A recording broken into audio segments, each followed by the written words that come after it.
Hello again. Thanks for watching the last video. Some comments and likes, which is nice. There was a few kind of where's the are you in the shed vibe questions. No, I'm not in the shed. We sold the last house. We relocated back to the country. I've got a small shed at home that I did that wheel stud video in about a year ago. But I've got my car and I've got a customer car as well, and it pushed forward the need for a kind of a proper shed. So we've got a big shed now, bigger shed. We had 3-phase, so we've got the mill. So that's probably all the information you need. I am kind of like tidying it up as I go along, so doing bits and bobs like this whole room I built just to be able to control the environment. But anyway, it doesn't matter. It doesn't matter. So in the scheme of making things nice as I go along, the mill's always been a issue with things like this. So putting stuff on the floor. I've got this nice SGS cabinet thing that's useful for holding bits and bobs in and whatnot.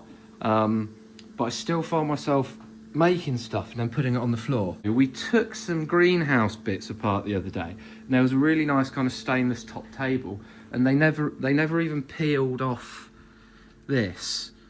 So I'm going to try and rig it a bit.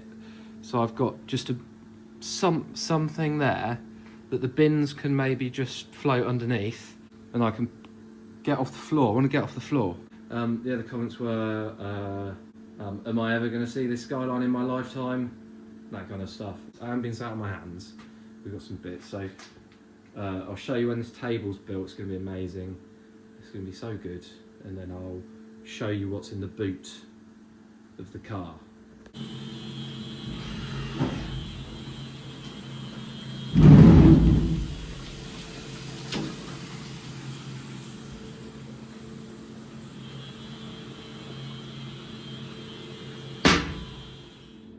How's that? That's better, isn't it? Simple things like somewhere to put stuff. Nothing on the floor. I can pull that up now and have a nice little sweep. Doesn't matter. Still room for all my swarfage and extra swarf. Just finished running all the fronts off.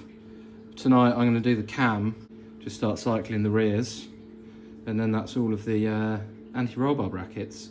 So I just need to do anti-roll bars. Let's keep the video nice and simple. We're going to do those. You might see one of those, you might not. I'll show you what's in my boot. And then I've got a tube bender. So maybe we can put that together.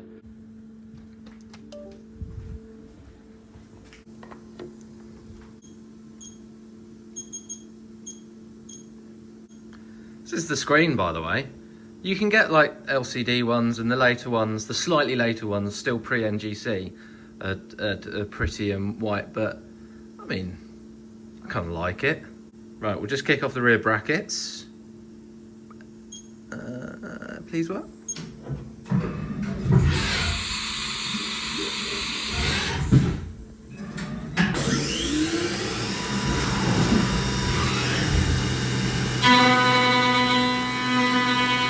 Nice and clean.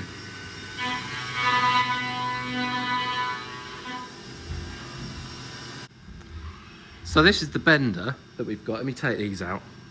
We'll have to be quick because she'll start up again in a minute. I need a quieter compressor. I need to make a gearbox mount for a car. We've gone from solid to rubber mount on the powertrain to avoid cracking, so the gearbox needs it too. So, because it was tubular to begin with, I got this, and I also thought it would be ideal for making the anti-roll bars. Hopefully I can make the front. They're a little bit more complicated, but I'll definitely be able to make the back because they're a pretty simple shape, squashed, welded on the end, jobs are good. It's just got a 1-inch mandrel for the gearbox at the moment, but I thought I'd build it up and then we'll see where I can put it in the workshop, because I might be able to make a plate for the bench that brings it up a bit, or I might need to make a floor thing. I don't know, I want to see the size of it, so I'll build it now and then we'll look at it afterwards. Doesn't she look majestic? All went together all right. All the bolts are a bit American, so I had to use the nuts that came with it and build this little stand thing. Obviously it takes up quite a lot of space, but it is bolt on, bolt off. But I've got to figure out, like, I've got to go, okay, I'm going to make these anti-roll bars and this brace and whatnot, and figure out, like, where it might come to when I'm using it and where the pipe is, and if it's doable to mount it on the edge of here, or if I want to put it by my welding bench over there, down here. So we'll see, but there you go. One for another episode, huh? I'll get some mandrels to the back, and then we'll get that done first, because there's another, I know there's another car that hasn't got an original anti-roll bar on the back, so it'd be good to turn that around pretty quick, and I can do the same for mine and make use of these brackets. Right, should we have a look in the boot? I looked through our videos and the last one was the subframe, so I must have alluded to me putting proper suspension on this car, and proper suspension isn't available. Proper brakes aren't available. Everything is unavailable, hence why the timeline has been rather long. But I've also, I mean, because I'm working with customers now, it's multiple cars that are getting supported, so there's been a lot of work. Finally, coming to the end of some of the projects, it means that I can have my own one out of the batch, and I've been putting them in the boot of the car. So I won't go into too much detail, because I'll try and keep up the videos if people like them. If you do like them, before I open the boot, why don't you just press like and leave a comment or something. And then yeah, we'll do a quick, hey look, this is what I've been doing, and then at a later date, as I work on each bit, you'll see how it works properly and how much work it was. So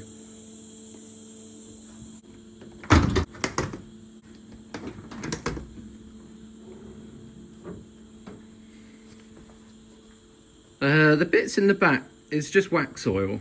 It never got seam sealed because the real cars weren't, so I didn't want to copy it. But okay, first thing, I made a fuel tank for it. I have actually ordered a ATL fuel bag. It's getting made. It'll be ready in June. These things aren't quick, and they're not cheap either because they've got dates on.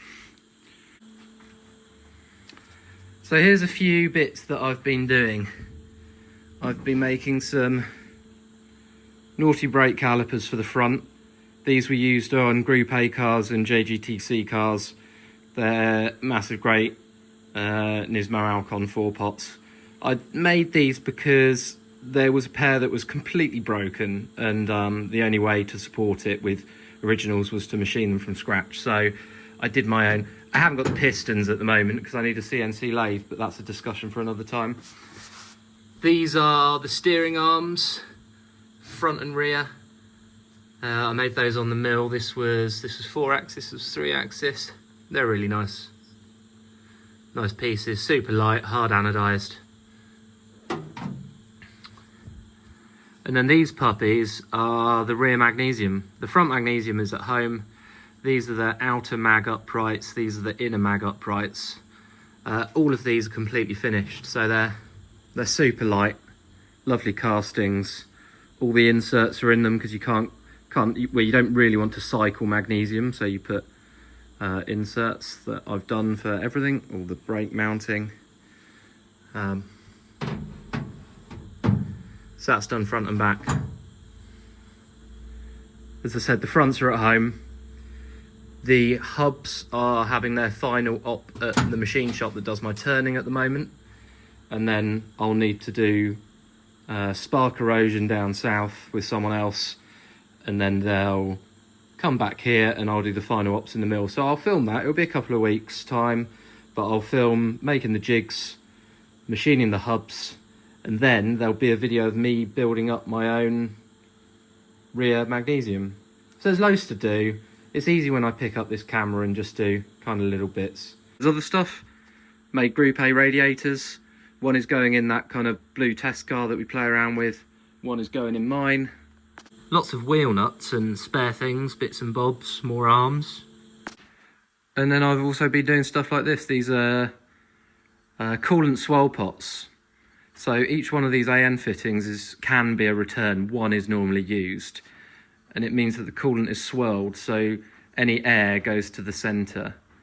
and comes out as the water expands. So these are modelled off a Group A car.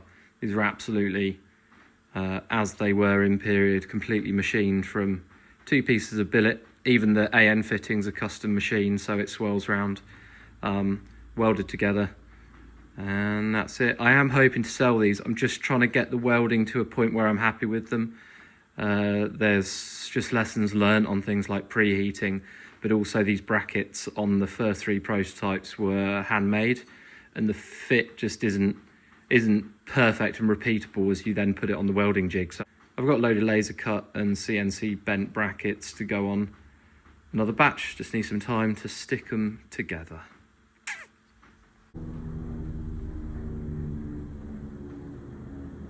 Jellycopter.